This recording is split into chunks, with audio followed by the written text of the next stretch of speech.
Dice, también dijo, un hombre tenía 2 hijos, y el menor de ellos dijo a su padre, Padre, dame la parte de los bienes que me corresponde, y le repartió los bienes. No muchos días después, juntándolo todo, el hijo menor se fue lejos a una provincia apartada, y allí desperdició sus bienes viviendo perdidamente. Cuando todo lo hubo malgastado, vino una gran hambre en aquella provincia y comenzó a faltarle. Y fue y se arrimó a uno de los ciudadanos de aquella tierra, el cual envió a su hacienda para que apacentase cerdos. Y deseaba llenar su vientre de las algarrobas que comían los cerdos, pero nadie le daba. Volviendo en sí, dijo, ¿cuántos jornaleros en casa de mi padre tienen abundancia de pan y yo aquí perezco de hambre?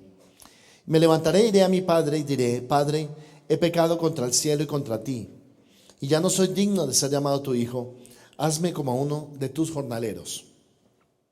Y levantándose vino a su padre, y cuando aún estaba lejos, lo vio su padre y fue movido a misericordia, y corrió y se echó sobre su cuello y le besó.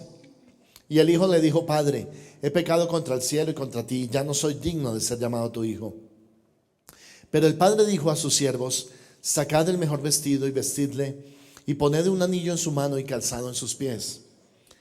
Y traed el becerro gordo y matadlo, y comamos y hagamos fiesta, porque mi hijo muerto era y ha revivido, se había perdido y es hallado. Y comenzaron a regocijarse. Vamos a orar. Padre, te bendecimos en este día, Señor. Oramos no solamente por el día del Padre, oramos que tú seas nuestro Padre, Señor. La crisis que hay en los hogares en estos tiempos, Señor, por la ausencia de paternidad, la crisis que hay, Señor, en familias porque papá se fue de la casa, o porque papá se fue con otra, o porque papá no estuvo en los momentos más importantes de nuestras vidas. Quiero pedirte, Señor, que hoy en el Día del Padre tú nos hables también, Señor, acerca de cómo ser un excelente papá. Bendito sea tu nombre, Señor, en el nombre de Jesús. Amén y amén.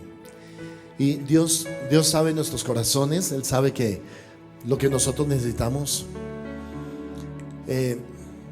Todos hemos enfrentado luchas alguna vez, y todos hemos tenido luchas de diferentes tipos, de diferentes índoles. Pero una de las luchas más fuertes que hemos tenido, tenemos y vamos a tener es la lucha contra el pecado. Y en esta parábola se nos habla de un hijo. Este muchacho, según lo que yo entiendo, la parábola habla de lo siguiente: habla acerca de Dios como nuestro Padre, de nosotros como el hijo pródigo, ¿verdad? Perdidos en el pecado, perdidos en las tinieblas, en la oscuridad. Eso hablan los cerdos. Y luego cómo nosotros conocimos al Señor y regresamos a los pies de Cristo para decirle que nosotros habíamos pecado, le habíamos ofendido, y de cómo Él nos recibió en misericordia y nos amó y nos lavó de nuestros pecados. Y cuando entendemos esta parábola así, entendemos el corazón de Dios, el corazón del Padre. Pero hay muchas preguntas en este pasaje que no tienen respuesta. La primera de ellas es: ¿cómo de un padre bueno nace un hijo malo? El hijo pródigo perdió la cobertura. Lo siguiente que perdió fue la capacidad de administrar correctamente lo que Dios le dio. Él no supo administrarlo. Recibió una riqueza, una herencia, pero ¿cuántas herencias han sido malgastadas por hijos que no han entendido de dónde viene esa herencia? Costó mucho esfuerzo, costó trabajo para este padre amasar esa riqueza, y luego ahora viene el hijo y dice: es mi derecho. Yo sé que es tu derecho. Y me sorprende esta pregunta. ¿Se acuerdan que les dije que tenía varias preguntas de este pasaje? La siguiente pregunta es: ¿por qué el padre, sabiendo que su hijo se iba a perder, le entregó la herencia? ¿No hubiera sido mejor retenerla y no darle el permiso? ¿Sabe qué he pensado con esto, hermano? Que Dios nos pone a veces en una situación donde somos nosotros que tenemos que tomar responsabilidad. Cada cual es responsable de su propio pecado. Cada cual es responsable de su corazón. Yo no puedo decir: es que la responsabilidad de mi pecado es de mi papá. Sabemos de las herencias, las maldiciones y todo eso, maldiciones generacionales. Pero usted no puede decir es que la responsabilidad de que yo sea un hombre así, así, es de mi papá. Porque finalmente usted toma decisiones. ¿No dice Cristo que en el Señor toda maldición fue rota? ¿No dice el Señor que en Cristo Jesús las maldiciones han sido puestas en el madero? Entonces, ¿por qué nosotros las traemos a nuestra vida? En este caso, el muchacho estaba trayendo maldiciones que no existían, porque lo único que venía de su padre eran bendiciones. Decidió en su corazón operar en la maldición. Se salió de la cobertura, operó bajo la maldición, y luego viene la tercera consecuencia: lo pierde todo. Y quiero decirle hoy con todo mi corazón: en Cristo usted lo tiene todo. Fuera de Cristo usted no tiene nada. El que está en Cristo lo tiene todo, hermano. Mientras usted esté bajo el manto del Señor, bajo la cobertura del Señor, lo tiene todo. Pero sin Él no tiene nada. Riquezas, amigos, dinero, mujeres. Y eso se puede perder así, en un momento. Estábamos hablando con Alfredo de una noticia que salió en estos días del primer presidente que tuvo Claro o Comcel. No sé cuántos la leyeron, no recuerdo el nombre de él ahora, pero dice que él recibió una fortuna cuando él salió de la compañía, se quedó en Colombia, la perdió toda con mujeres y finalmente murió casi que en la calle. Murió pobre. Me recordó esta misma historia, porque sin Cristo usted se enloquece. Usted toma las peores decisiones para su vida. Lo mejor que le puede pasar a usted es estar en el rango de acción de la bendición de Dios sobre usted, sobre su vida. Que usted esté todavía adentro, que usted sea de los amigos de Dios, que usted esté dentro del paquete de personas que siguen, que aman y que obedecen al Cordero. Porque cuando usted se sale de ese rango, hermano, Satanás lo coge y le da 3 vueltas. El muchacho se salió de la cobertura, tomó malas decisiones, pero lo perdió todo. Y ahora llegué a la respuesta que yo estaba buscando, porque le pregunté: Señor, ¿por qué el padre le dio la herencia a su hijo? Y la respuesta es: porque el hijo necesitaba conocer su corazón. No hay otra respuesta. Necesitamos conocer nuestro propio corazón. Y el corazón no se conoce cuando todo va bien. El corazón se conoce en la tentación, en el pecado, en la tiniebla, en la lucha contra el pecado y contra la tiniebla. Ahí es donde se manifiesta el corazón. Estoy seguro, hermano, que a usted le ha pasado alguna vez que usted dice lo siguiente: cuando usted sale con una actitud y dice: ese no soy yo. ¿Cuántos han dicho alguna vez: ese no soy yo? Yo lo he dicho. Usted se mira desde afuera y dice: pero ese no soy yo, me desconozco. Por la forma como lo dije, por la forma como actué, como pateé al gato y al perro allá en la casa, como cerré la puerta, como rompí el cristal, como yo le grité e insulté a mi jefe. Y usted dice: ese no soy yo. ¿De dónde salió ese? Debo decirle, hermano, ese estaba dentro de usted. Lo que pasa es que la palabra, la oración, la misericordia de Dios y la cobertura lo tenían ahí opacado. Pero cuando usted se sale de esto, ahí se levanta ese monstruo, hermano. Esta parábola es acerca de luchar con los monstruos que hay en nuestra vida, de sacarlos, de conocer su corazón, de decir quién es usted verdaderamente. Y cuando usted se refleja en el espejo de Dios y en la palabra del Señor, de empezar a darse cuenta que es usted el que necesita ayuda, porque usted mismo llega a ser el hijo pródigo en su caso. 3 cosas perdió él muy importantes. La cuarta parece trivial, pero no lo es. La cuarta cosa que el hijo pródigo perdió fue la sensación de salvación, la seguridad de la salvación. Porque en todo el diálogo que él tuvo fue lo siguiente: él dijo: estoy en la mala, ¿no? Como los jóvenes, estoy en la mala, que paila con mi papá. No, yo sí que soy, pero grave, no. Y luego él dijo lo siguiente: le voy a decir: Padre, no soy digno de ser llamado tu hijo. Y le dijo: me estoy sintiendo tan avergonzado por mi pecado. Y ahí está la diferencia, hermano. Hay muchos que se sienten avergonzados por el pecado, pero no hacen nada con el pecado. Hay muchos que sienten vergüenza, se sienten mal, dicen esto no está bien, pero no hacen nada. Siguen lo mismo. La diferencia grande, hermano, es que cuando el muchacho tocó el fondo, cuando él se dio cuenta de lo que había perdido, lo extrañó y dijo: yo estaba mejor en casa de mi papá. ¿Cuántos jornaleros están en casa de mi padre y tienen pan y yo aquí me muero de hambre? ¿Sabe de qué es símbolo el pan? De la palabra de Dios. Dijo: no solo de pan vivirá el hombre, sino de toda palabra que sale de la boca de Dios. Hay gente que se aleja de la iglesia, hay gente que deja de orar, hay gente que baja sus brazos, hay gente que estando en la lucha, hermano, no busca a Dios. Pero quiero decirle, hermano, usted nunca, nunca, nunca deje la palabra de Dios, porque eso es lo único que lo mantiene a usted vivo, hermano, conectado con el Padre. Mire, una de las primeras mentiras que Satanás le dice a la gente que cae es: no vuelva a la iglesia, porque allá son santos. ¿Cuántos de ustedes llegaron santos a la iglesia? ¿Cierto que ninguno? ¿Cómo llegamos? Ay, pastor, no me avergüence. Llegamos grave, en la mala, pastor, llegamos mal. Llegamos en adulterio, en pecado, en engaño, en tinieblas, con soberbia. Llegamos con orgullo aquí, llegamos con vicios, con adicciones, con esclavitud. Así llegamos y nos arrastramos a los pies del Padre. El muchacho no se dio cuenta de que había perdido una cosa más. ¿Cuántas vamos? 4, la quinta. Él perdió la sensación de la paternidad de Dios, porque ya le dijo: le voy a decir, papá, yo no soy digno de ser hijo llamado tu hijo. Y note esto, hermano, este muchacho se sintió solo, se sintió sin padre.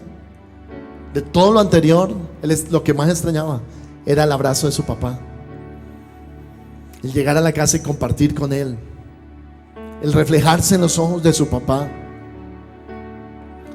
A mí esto siempre me pone a llorar, la verdad. Que yo recuerdo a papá y me dan ganas de llorar. Versículo 5, que dice, desde el 4: porque aún no habéis resistido hasta la sangre combatiendo contra el pecado. Hebreos 12:4: porque aún no habéis resistido hasta la sangre combatiendo contra el pecado, y habéis ya olvidado la exhortación que como a hijos se os dirige, diciendo: hijo mío, no menosprecies la disciplina del Señor, ni desmayes cuando eres reprendido por Él. Porque el Señor, todos leámoslo, el Señor al que ama disciplina y azota a todo aquel que recibe por hijo. Si soportáis la disciplina, Dios os trata como a hijos. Porque ¿qué hijo es aquel a quien el Padre no disciplina? Pero si se os deja sin disciplina, de la cual todos han sido participantes, entonces sois bastardos y no hijos.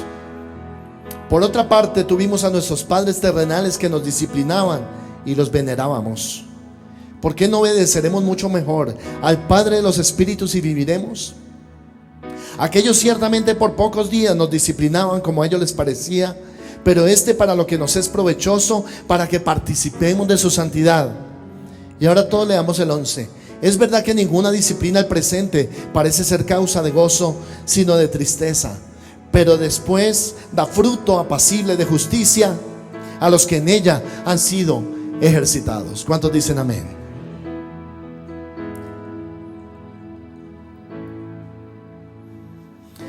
Yo recuerdo cuando estábamos en el grupo de jóvenes, nosotros éramos los jóvenes, y recuerdo tanto que la iglesia se llamaba el arca. Usted sabe, ¿no? Por el arca del pacto, el arca del Señor, el arca de la presencia de Dios.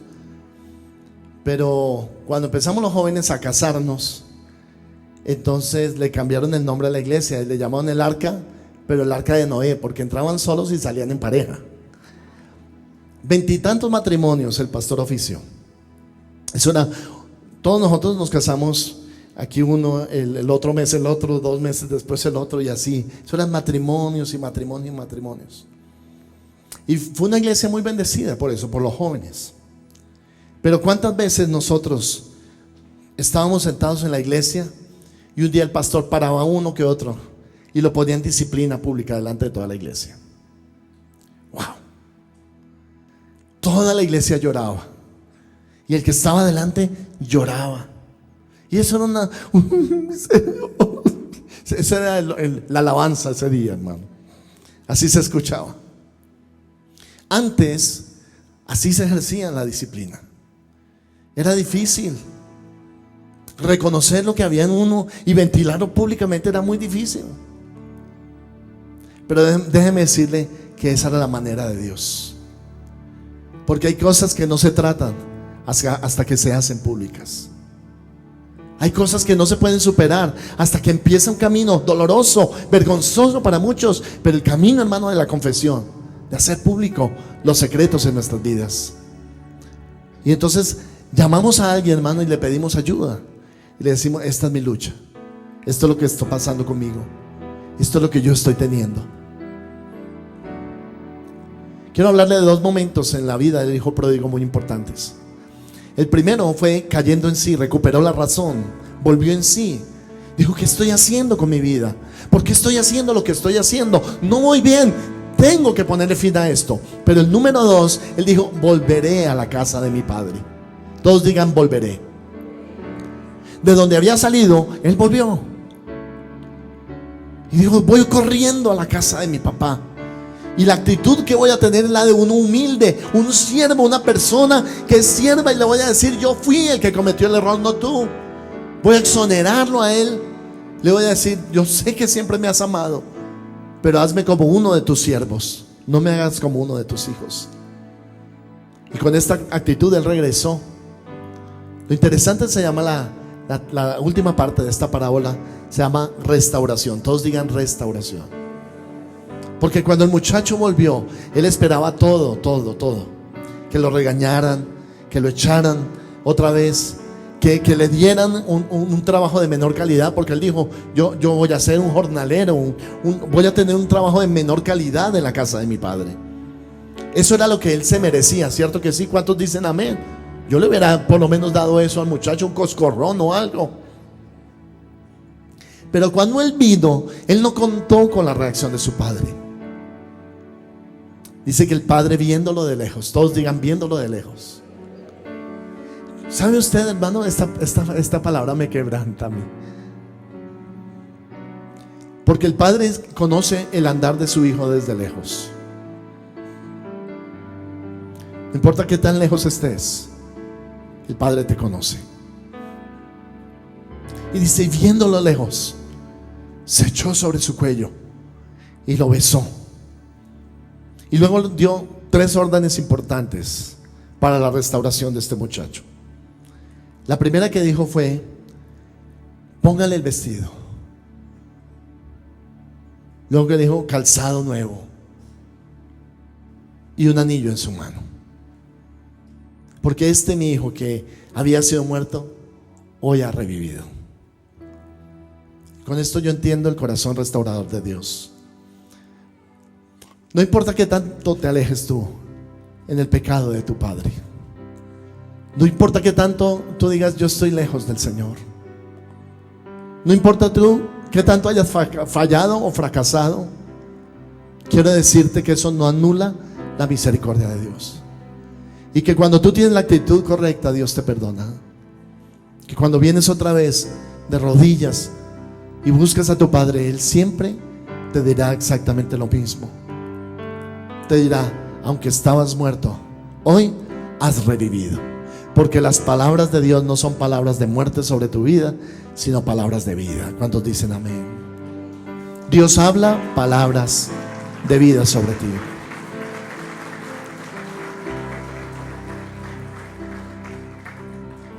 ¿Y qué significó el vestido, el anillo, el calzado? La Biblia dice que tú tienes que ponerte un nuevo vestido, creado según Dios en justicia y santidad de la verdad, de Efesios capítulo 4. El anillo significaba el pacto. Estás dentro del pacto del Señor. Todavía estás dentro del pacto. Y el calzado significaba una nueva manera de andar, de vivir, de caminar. Camina con Dios. Y no sé cómo tú te sientes esta mañana al respecto, pero sabes, hermano, no hay ninguno que pueda tomar la piedra y decir: yo quiero tirar la primera piedra. ¿A quién hay que apedrear, pastor? Porque Jesús mirándote te va a decirle que esté libre de pecado, ¿qué? Que tire la primera piedra. Las luchas de uno y del otro son distintas. Dios las sabe, Dios las conoce. Y en la restauración tengo que decirte el perdón del Padre. El perdón del Padre. El Padre tiene un corazón perdonador para sus hijos. No sé cómo funciona ese perdón. No tengo ni idea. Porque en lugar de aborrecer y de odiarnos, Él nos ama. Y en lugar de sacarnos, Él nos entra. Y en lugar de rechazarnos, Él nos acepta. Y en lugar de sepultarnos, Él nos revive y nos restaura. Esa es la obra del Padre. Y cuando nosotros fallamos, Él lo sabe. Que cuando tú vienes a Dios con la actitud correcta y le dices: Padre, yo he pecado contra el cielo y contra ti, ya no soy digno de ser llamado tu hijo, Él te restaurará.